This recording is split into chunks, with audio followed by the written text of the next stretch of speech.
I'm Coral Johnston. I've been a psychotherapist for many years, and I started the Therapist Journal to share with people things that I've learned over the years that I think would be helpful.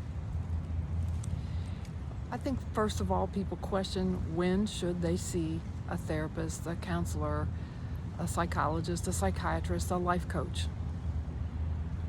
All people in these disciplines serve a similar function. There are varying degrees of problems in which they're ready to deal with. And so when you find yourself disturbed about something, bothered, blue, depressed, if you find yourself having trouble getting yourself to work or trouble getting yourself up in the morning, and these things last for more than a few weeks, then you probably would want to consider seeing someone. You know, people seek a counselor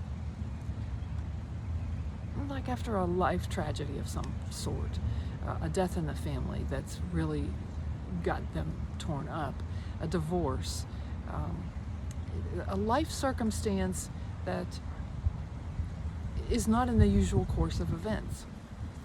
That's not to say that depression or anxiety or other issues around our mental health can't affect you at any time without a known cause. But usually you have some idea. You usually have some idea if something's bothering you. You broke up with your boyfriend, someone molested you, someone raped you.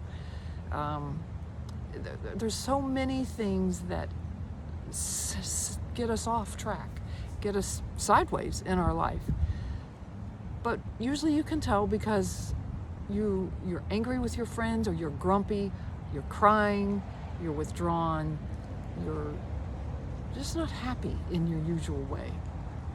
And when you find yourself in this kind of situation, it's a good thing to consider talking to someone who's prepared to help you, a helping professional. There are lots of us and a lot of people who are trained to help you if you reach out.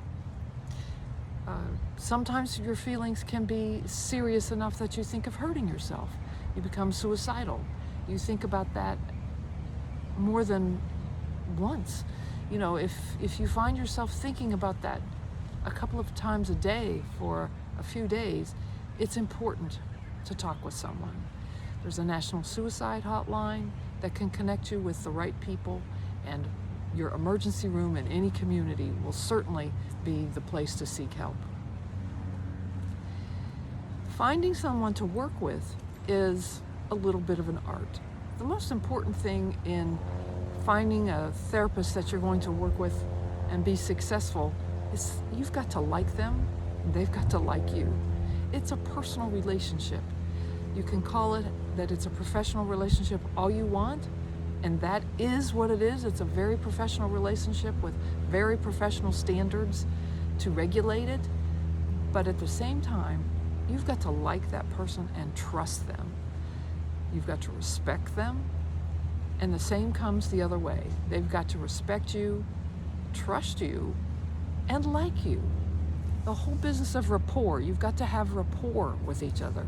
What does rapport mean? It means that there's something that clicks there.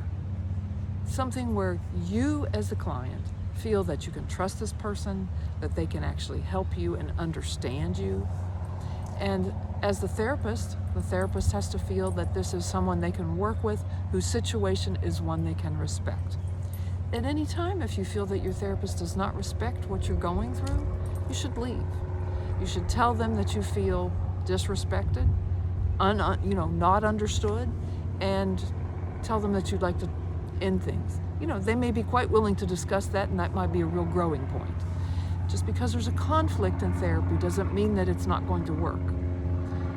When you see a counselor, you have to overcome some obstacles in yourself. You have to overcome the obstacle of, I should be able to handle this on my own. I'm inadequate because I need to seek help.